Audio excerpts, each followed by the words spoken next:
Ada sebuah kapal yang mencoba mampir ke pulau masa depan dengan menghancurkan beberapa kapal marinir dengan maksud yang belum jelas. Di kapal besar tersebut ada sedikit percakapan yang disampaikan. Itu benar-benar terjadi persis seperti yang kita lihat di koran. Sementara di tempat Luffy berada, saat ini sedang dikepung oleh pasukan angkatan laut di Making Machine yang perutnya besar karena sangat banyak memakan makanan. Para marinir ini kebingungan melihat dia dan ada beberapa yang bilang dia langsung mencerna semua makanan itu. Kita bisa dimakan juga kalau kita terlalu dekat. Jadi dia ternyata bukan manusia. Namun tiba-tiba saja terjadi sebuah ledakan di dekat mereka. Mereka kebingungan. Mereka berkata, awas kalian nanti akan ikut terbakar api juga. Percuma saja kita tak bisa tetap di pulau ini. Ayo semuanya walaupun dia itu adalah Yonko, kita bisa mengikat dia dengan batu laut.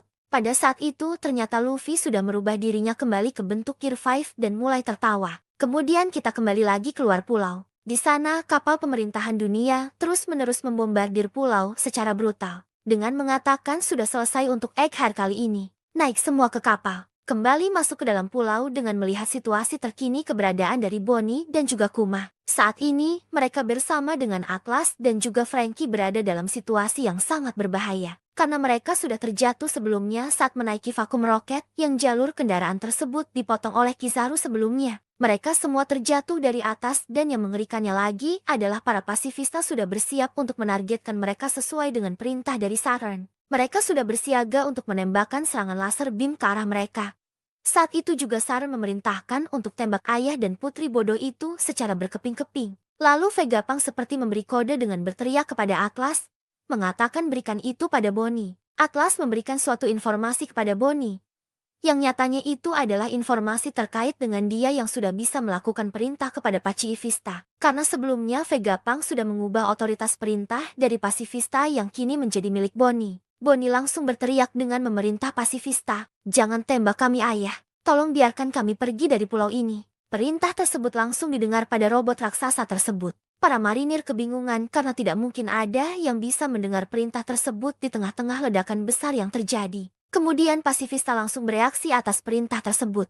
Mereka berbalik arah dan malah sekarang menyerang pasukan marinir yang berada di dekatnya. Laser beam itu mengarah ke mereka dan jajaran pasukan marinir beserta dengan 3 buah kapal milik mereka hancur terkena ledakan. Dari sanalah semua pasifista mulai menggila dengan meladakan satu persatu kapal beserta dengan pasukan yang dihancur leburkan. Ternyata Vegapunk sendiri sudah menyiapkan rencana ini untuk memberikan otoritas tertinggi pada Bonnie melebihi Gorosei untuk memerintah pasifista. Dia bilang, aku hanya punya satu ketakutan. Itu adalah jika Bonnie terbunuh oleh ayah yang begitu mencintainya. Kuma, aku tak bisa membiarkan kau menyakiti putri yang begitu kau sayangi. Aku tak bisa biarkan tragedi itu terjadi. Itu sebabnya aku membuat pasifista seperti Kuma. Aku memprogram individualitasnya pada tiap masing-masing unit mereka. Bahkan walau kekuasaan terhebat dunia memberinya perintah. Misalnya, untuk memusuhi seluruh dunia. Bonnie, Kuma pasti akan selalu menjadi ayahmu. Walaupun permintaanku ini begitu egois. Aku memintanya untuk memahaminya. Tapi aku penasaran apa yang akan terjadi selanjutnya jika aku melakukan hal seperti ini. Tiba-tiba di saat yang bersamaan juga kejadian mengerikan terjadi. Saturnus berhasil menusuk tubuh Vegapunk dari belakang menggunakan kakinya. Darah mengalir di sekujur tubuh Vegapunk dengan hidung dan juga mulutnya yang berlumuran darah. Bonnie yang melihat hal tersebut langsung berteriak. Reaksi orang lainnya juga sama kagetnya melihat Vegapunk terkena tusukan di tubuhnya. Saturn kembali memerintahkan Kizaru untuk segera memusnahkan Kuma dan juga Bonnie saat itu juga. Kizaru bersiap mengayunkan perang cahayanya ke arah mereka. Target pertama Kizaru tentu saja ayah dan anak, yaitu Bonnie dan juga Kuma. Dia bilang jika kau menyerah sekarang ini tidak akan menyakitimu lagi Bonnie. Untungnya di saat keadaan mencekam tersebut dengan waktu yang benar-benar tepat. Sang Dewa Matahari pun muncul menyelamatkan mereka berdua dengan menghantam Kizaru menggunakan pukulan haki. Kizaru terpental jatuh ke bawah tanah. Bonnie kaget. Dia bilang, Mugiwara dari mana dia dating? Luffy tertawa. Perutku sudah kenyang. Kekuatanku sudah pulih sekarang. Ini akan jadi semakin asyik. Setelah itu, Luffy pun mengaktifkan kemampuan awakeningnya untuk mengubah struktur tanah menjadi layaknya karet. Itu pun menyelamatkan Kuma dan juga yang lainnya pada saat mereka terjatuh mendarat di tanah. Efek kekuatan ini pun membuat pulau bergetar, kata marinir. Di sisi lain, Saron terdiam melihat Luffy kembali ke dalam pertempuran. Dan Kizaru pusing berkunang-kunang saat menerima pukulan telak dari Luffy. Setelah mereka semua sudah berhasil aman mendarat di tanah, Mereka dengan sigap langsung mengevakuasi Vegapunk yang terlihat berlumuran darah. Di samping itu juga dari kejauhan munculnya Luffy dengan mode Gear 5 membuat aktifnya kembali robot kuno yang terlihat dari sinar matanya. Saat Bonnie ingin mengevakuasi Vegapunk, Vegapunk memberitahu Bonnie bahwa yang selama ini dia impikan bersama dengan ayahnya sudah berada di depan matanya. Bonnie mengingat apa yang dikatakan oleh ayahnya, bahwa dia akan muncul tertawa dan menari pada irama. Vegapunk berkata kepada Bonnie, "Jadi kau sama sekali tak sadar Bonnie. Akhirnya aku juga bisa melihat dengan mata kepalaku sendiri. Itulah Monkey D. Luffy yang diincarku selama ini. Dialah sang dewa matahari nikah." Bonnie berlinang air mata saat melihat Luffy yang seorang nikah berada di depan matanya yang menari kegirangan. Kuma benar. Buster Call tak akan berpengaruh apapun. Orang-orang di seluruh dunia sudah berharap akan kembalinya dia selama ratusan tahun. Lanjut menuju ke pantai utara di Pulau Egghead. Di sana terdapat kapal bajak laut yang sangat besar akan merapat ke Pulau Egghead. Para prajurit yang menyergap pantai tersebut benar-benar panik melihat kapal besar itu. Mereka berkata, "Ini adalah laporan di pantai utara pulau. Sebuah kapal besar datang mendekat." Tak salah lagi, tapi harusnya mereka sudah bubar lebih dari 100 tahun yang lalu. Mereka menuju ke arah kita. Tembak semuanya. Kenapa raksasa ada di sini? Dory dan juga Brogy muncul dan mengamuk membantai kapal dari para marinir. Dia berkata beraninya mereka bertanya, "Kenapa kita di sini, Dory? Dunia ini ada beberapa hal yang tak bisa dihindari, Brogy. Kami datang untuk menemuimu, Mugiwara." Sang dewa matahari. Harapan akhirnya muncul. Para raksasa telah datang. Para raksasa akhirnya datang ke Pulau Egghead. Mereka melakukan penghancuran besar-besaran di kapal milik pemerintahan dunia. Para raksasa menimbulkan masalah yang sangat besar. Di rombongan bajak laut raksasa ini ternyata terdapat Heimou dan juga Kashi. Para raksasa ini kemudian diperintahkan oleh kaptennya yakni Dory dan juga Brogy. Mereka berkata Oimu dan juga Kashi ajak yang lain dan memutarlah. Tenggelamkan semua kapal yang kalian lihat dan hati-hati dengan meriam tersebut. Mendengar perintah tersebut, pasukan raksasa menghancurkan beberapa kapal dengan benar-benar brutal. Pasukan marinir yang melihat semua itu benar-benar tampak panik. Mereka pun melaporkan apa yang mereka lihat. Di sana para bajak laut Giant Warrior telah muncul. Di manakah mereka sebenarnya selama ini? Banyak sekali anggota lama mereka yang juga terlihat. Apa sebenarnya yang mereka inginkan? Kami memastikan adanya Dory dan juga Brogy di kapal mereka. Para bajak laut Giant telah mendarat hancurkan mereka berkeping-keping. Pertarungan ini tidak bisa terelakkan lagi. Beberapa kapal dari marinir benar-benar hancur dengan senjata dari para raksasa. Di sisi lain dari kejauhan, Usopp, Nami dan juga Chopper melihat ada sesuatu keributan di area dekat pantai. Usopp pun mencoba untuk meneropong ke daerah tersebut dan dia benar-benar syok melihat para raksasa datang ke pulau tersebut. Usopp melihat mereka menghancurkan kapal marinir. Usopp pun di sana berkata dan menangis. Para masterku sudah datang. Tapi sedang apa mereka di sini? Itu Master Dory dan juga Brogy. Aku kira kita tidak akan melihatnya lagi di Elbaf. Nami kemudian berkata bahwa aku juga bisa melihat Heimou di juga Kashi. Aku yakin mereka lewat Little Garden untuk menjemput ketua mereka. Kemudian diceritakan tentang perjalanan dari bajak laut raksasa ini. Dahulu dunia ini diteror oleh grup besar yang dipimpin oleh dua kapten yaitu Dory dan juga Brogy. Kru dari mereka bubar setelah terjadi perselisihan. Luffy dan teman-temannya membantu mereka saat berduel berabad-abad mereka berakhir. Tak lama saat menyerang pulau lain mereka pun bertemu dan berteman dengan Oimu dan juga Kashi. Sepasang raksasa yang pergi untuk memeriksa kapten mereka. Di sana ada pula Addison yang menjelaskan bahwa para raksasa ini berhasil untuk mendorong mundur para marinir. Addison bilang bahwa dia tidak percaya bahwa bajak laut topi jerami dan juga para raksasa ini saling kenal satu sama lain. Dijelaskan juga di sini bahwa datangnya para raksasa ini. Mereka tahu dan mendengar kabar di koran. Karena pihak angkatan laut merekrut banyak orang untuk operasi ini. Jadi tentu saja berita ini pasti akan masuk ke koran. Usopp kemudian menjelaskan bahwa mereka ke sini bukan untuk berperang. Mereka datang ke sini untuk menolong kita. Jadi kita harus segera menyelesaikan persiapan kita. Setelah itu kelompok dari Nami pun mendapat telepon dari Brook dan juga Lilith yang menjelaskan bahwa mereka berdua dengan Thousand Sunny akan segera ke lokasi mereka. Di sini Brook selalu enjoy dan juga rileks menikmati keadaan genting. Bahkan dia sambil minum teh. Lilith mengatakan bahwa kepala tengkorak ini memang sepertinya benar-benar kosong. Di sisi lain, Jinbe saat ini berupaya untuk menuju ke lokasi dari Roronoa Zoro berada. Dia menjemput Zoro karena waktu pelarian sudah semakin menipis. Di lokasi pertempuran antara Zoro pun masih berlangsung bertarung sengit melawan Lucci. Zoro bilang, "Kau kuat juga. Tapi aku sedang buru-buru. Waktunya kita menyelesaikan ini. Luci menjawabnya. Hanya yang menang yang bisa berbicara begitu Loronoa. Krumu menunggumu bukan? Kalau begini kau hanyalah Jetty beban. Kru bodohmu itu tak akan bisa selamat jika mereka tak rela mengorbankan tangan demi tubuhnya. Jetty menyerah sekarang akan lebih membantu mereka. Menunggu untuk songgok mayat itu juga percuma, Zoro pun menjawabnya.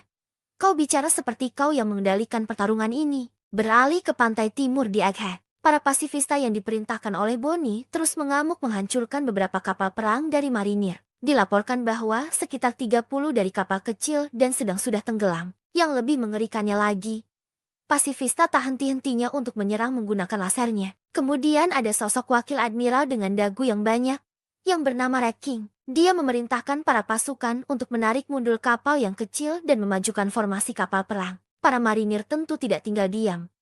Mereka juga menembakkan Marion mereka ke arah pasifista, dan beberapa pasifista juga tumbang. Red King bilang bahwa pemandangan yang menyedihkan. Tak kusangka kita para marinir harus menembak ke senjata kita sendiri. Beralih ke posisi dari Luffy dan juga Bonnie berada. Sosok dari Nika sudah dilihat oleh Bonnie yang dimana Nika sedang menari di udara. Di sana kemudian ada percakapan menarik antara Bonnie dan juga Luffy. Luffy bertanya, kenapa kau menangis? Bonnie bilang, mana mungkin aku tak menangis, dasar bodoh. Aku sudah lama sekali mencarimu. Luffy menjawabnya dengan santai.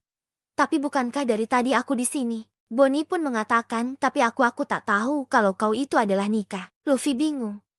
Apa itu Nika? Dan pukulan lembek macam apa yang kau pakai tadi? Bonnie bilang, aku tadinya mau pakai pukulan besar lantur sepertimu. Kalau memang lembek, kenapa kau tak tunjukkan bagaimana yang seharusnya? Pukul si tua bangka itu demi Vegapunk, agar kita bisa pergi segera dari sini. Saturn bilang, kecoa macam apa kalian? Tak berhak hidup di dunia. Luffy akan mempraktikkan cara memukul yang benar dari Bonnie. Namun pada saat dia mempersiapkan pukulannya, Saturn menyerangnya dengan menggunakan kekuatan matanya. Efek serangan yang dihasilkan tentu membuat kepala Luffy sedikit terpental dan sedikit mengeluarkan cairan merah. Luffy kemudian berteriak, kau akan membayar karena telah menyakiti teman-temanku. Luffy akhirnya mengeluarkan teknik terbarunya, Gomu Gomu no Don Gatling. Pukulan Luffy bertubi-tubi menghajar wajah dari saat Saturn yang mengeluarkan banyak sekali darah. Itu langsung dilihat oleh Bonnie, Kuma dan juga Vegapunk. Efek serangan tersebut mementalkan Saturn keruntuhan bangunan. Setelah itu, Franky pun memerintahkan Bonnie untuk segera pergi dengan menggunakan sepatu roket di bawah kakinya, yang fungsinya harusnya masih bisa bekerja jika kita masih di dalam pulau. Bonnie kemudian mengajak Vegapunk pergi, namun di sana sang profesor itu menolak. Vegapunk bilang, pergilah tanpa aku Bonnie. Sudah lama aku menjadi dokter. Aku tahu kapan waktuku. Dan pada saat perbincangan masih berlanjut, tiba-tiba saja di dekat dari mereka Kizaru bersiap menghunuskan cahayanya ke arah dari Bonnie dan juga Vegapunk. Kizaru bilang, bagaimanapun hidupmu berakhir dan inilah caranya. Namun Sanji berhasil menahan serangan laser cahaya milik Kizaru menggunakan teknik kaki. Kakinya seperti barrier yang menghancurkan laser tersebut. Kizaru dan juga Franky benar-benar terkejut melihat pertahanan kaki dari Sanji. Sanji berkata, cinta bersinar lebih terang dari cahaya. Kizaru pun meresponnya jika itu benar mereka harus membuang semua buku fisika dan tulisan dari awal. Bonnie, Franky, Atlas, dan juga Kuma langsung bergegas keluar dari arena pertempuran tersebut meninggalkan Vegapunk. Kizaru bilang, sekarang aku dalam masalah besar. Mereka pasti berharap aku setidaknya membawa kepalamu setelah semua ini. Sanji menjawabnya, kau sebaiknya mulai pikirkan surat permintaan maaf kalau begitu.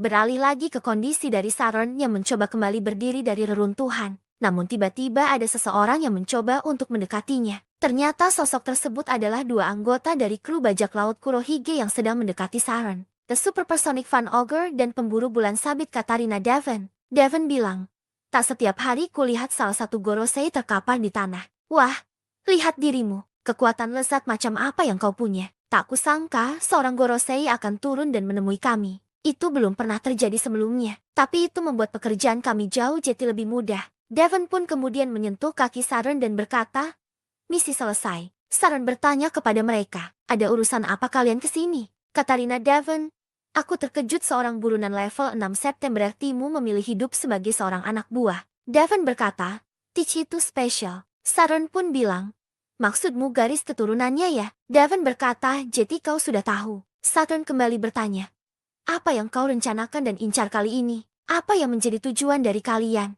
Ogre berkata, dunia. Saturn langsung dengan marah menyerang Devon. Namun serangan tersebut mampu diantisipasi oleh Ogre yang menggunakan kemampuan dari buah iblisnya. Dan setelah hal tersebut, mereka berdua meninggalkan tempat tersebut begitu saja. Devon dan juga Ogre sudah berteleportasi ke tempat lain dan berupaya untuk meninggalkan Egghead. Sesaat sebelum dua orang anggota bajak laut Kurohige ini meninggalkan Egghead, ada seseorang yang berusaha untuk mengikuti mereka. Dan ternyata orang tersebut adalah Karibou. Dia berkata, "Aku mohon tunggu sebentar Suer Sonic Van Ogre dan Moon Hunter Katarina Devon. Aku menyangka kita akan bertemu di tempat seperti ini. Aku juga banyak laut sepertimu. Namaku adalah Karibou. Aku sudah lama sekali mencari kalian. Maksudku sudah benar-benar sangat lama. Aku selalu bermimpi menjadi anak buah dari bajak laut Black Bear. Ini adalah mimpiku seumur hidup. Jadi tolong ajak aku bertemu dengannya." Diperlihatkan beberapa kapal dari marinir satu persatu tenggelam karena ulah dari tembakan pasifista. Di dekat sana,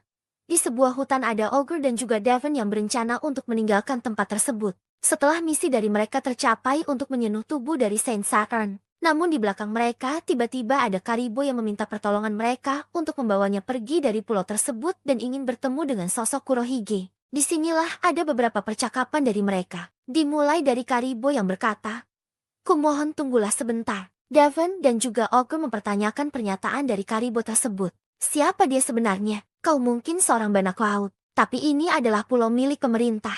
Dan ada banyak orang yang mengincar nyawa kapten kami." Karibou kembali meyakinkan dua anggota bajak laut Teach ini agar tetap mengajaknya keluar dari sana. Dia bilang, "Kau salah paham. Kumohon percayalah padaku. Jika kalian menghabisi nyawaku di sini, Kapten Teach juga akan menghabisi nyawa kalian." Lalu Ogre bertanya, apa alasan dari Karibou ingin bertemu dengan kaptennya? Karibou pun menjawabnya, "Karena aku punya informasi yang sangat berharga. Informasi yang sangat sulit untuk didapatkan. Informasinya adalah tentang senjata kuno yang memiliki nama para dewa. Pertama adalah kekuatan aneh Putri Shirahoshi dari Pulau Manusia Ikan yang dikenal sebagai Poseidon. Kemudian Pluton yang berada di dasar Wano. Di dunia ini, orang-orang yang mengetahui keberadaan kedua hal itu hanyalah topi jerami dan juga tentunya aku. Jika kalian membawaku ke kapten kalian, aku akan menyerahkan informasi itu secara cuma-cuma. Aku yakin dia akan senang. Jadi bawa aku bersama kalian. Aku tahu aku akan bisa berguna saat ini." Setelah mendengar ocehan dari Karibou ini,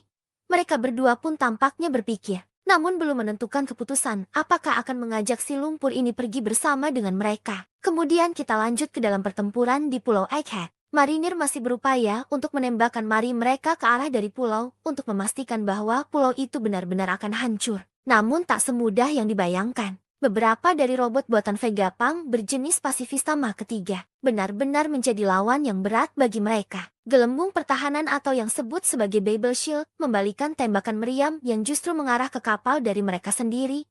Itu pun menyebabkan kerugian besar dari para marinir ini. Mereka di sana berteriak, "Menjauh dari pantai. Kita harus berhenti menembaki pasifista." Perisai gelembung itu, aku tak pernah menduga kita akan mempelajari tentang kekuatan senjata ilmu pengetahuan dengan cara seperti ini. Secara membabi buta pasifista merusak segala fasilitas dari pemerintahan dunia berkat perintah otoritas dari Bonnie. Kemudian setelah itu, ada beberapa wakil laksaman yang mencoba memberikan perintah kepada bawahannya. Di sini wakil laksamana Bluegrass berkata, "Ini benar-benar menyebalkan. Kita sendiri yang akan rugi jika kita menghancurkan senjata tersebut." Dilanjutkan dengan wakil laksamana Hound. "Ini mungkin belum pernah terjadi. Tapi apakah bisa jika kita menghentikan Buster-Call-nya untuk saat ini?" Kemudian ada juga wakil laksamana bernama Guillotine yang berkata, "Vegapunk sendiri kan yang telah memberikan chip otoritas untuk memerintah pasifista kepada bajak laut itu kan. Jadi kita tidak mungkin bisa menghentikannya." Sadar bahwa semua ini adalah ulah dari pasifista, yang dimana itu diperintahkan langsung oleh otoritas utamanya yaitu Bonnie.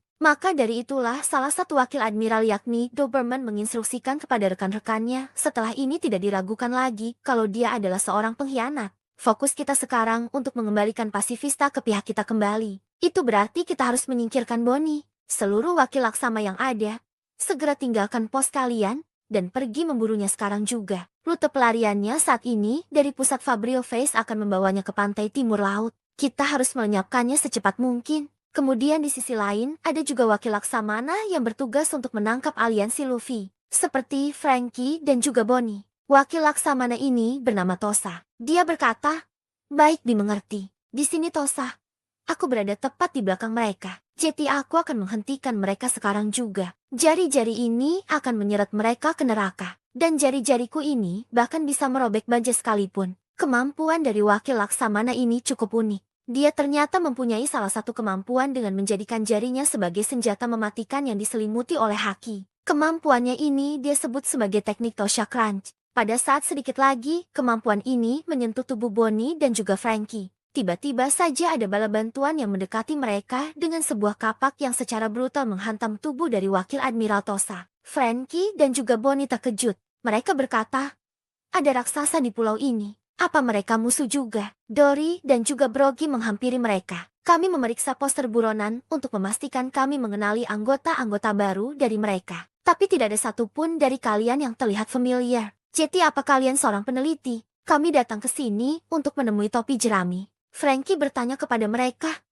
Untuk apa? Luffy adalah kaptenku. Apa kalian punya dendam kepadanya? Dory dan Brogy bilang, bukan itu. Kami berhutang budi padanya. Kami adalah prajurit dari Elbaf. Jika kalian adalah temannya, kami akan melakukan yang terbaik untuk menjaga kalian. Bonnie kemudian mengatakan bahwa Luffy, Sanji, dan Vegapunk masih di sana. Jadi bisakah kalian menyelamatkan mereka juga? Mendengar informasi tersebut, kemudian para raksasa ini pun bergegas akan menuju ke lokasi dari Luffy berada sekarang. Mereka bilang, nama-nama itu akan membawa kenangan untukku. Jetty tentu saja gadis kecil. Vegapunk.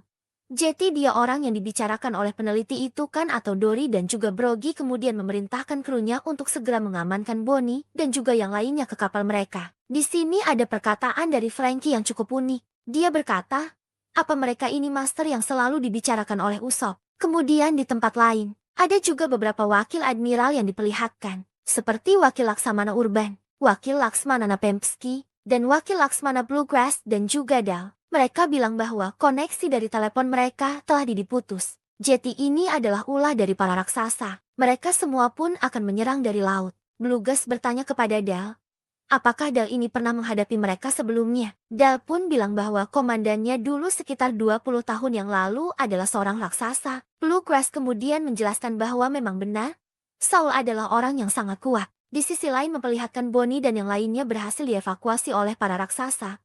Dan kali ini mereka akan menuju laboratorium di atas awan, berpindah menuju ke medan pertempuran di mana saat ini terdapat Luffy, Sanji, Vegapunk dan juga Saran. Luffy di sana mengkhawatirkan Vegapunk. Luffy bilang, kau tidak bisa bergerak. Jadi kalau begitu, bagaimana caranya kami akan menyelamatkanmu? Vegapunk kemudian menjawabnya, jika kau mencoba memindahkanku, aku akan mati karena pendarahan yang sangat dalam. Aku sudah menerima takdirku dan beberapa hal harus aku lakukan di sini. Jadi aku harap sistem komando Bonnie tetap menjadi rahasia sampai dia sedikit lebih tua. Dia akan menjadi incaran angkatan laut di sisa hidupnya. Jadi ku mohon tolong jaga dia baik-baik. Situasi semakin mengerikan, di mana Saturnus terlihat bangkit dari reruntuhan. Wujud darinya pun berubah dengan saat ini masuk ke dalam mode sempurna dari kemampuan buah iblisnya. Sanji kemudian menyalakan rokoknya dan mulai menyala-nyala. Kelihatannya dia sudah berhenti mencoba untuk terlihat seperti layaknya manusia. Tatapan matanya yang aneh dan sepertinya seluruh tubuhnya dilapisi oleh racun. Pertarungan pun dimulai. Secara tiba-tiba saja, Saran mengamuk mengeluarkan kemampuan kakinya yang seperti tentakel menjulur kemana-mana hingga menyebabkan area yang berada di dekatnya hancur dengan menargetkan Luffy, Sanji dan juga Vegapunk. Mereka berhasil menghindari serangan tersebut. Vegapunk terus berisik dengan mengatakan, biarkan saja tubuhku di sini dan pergilah dari tempat ini sekarang juga. Namun Sanji bersikeras untuk membawanya kabur.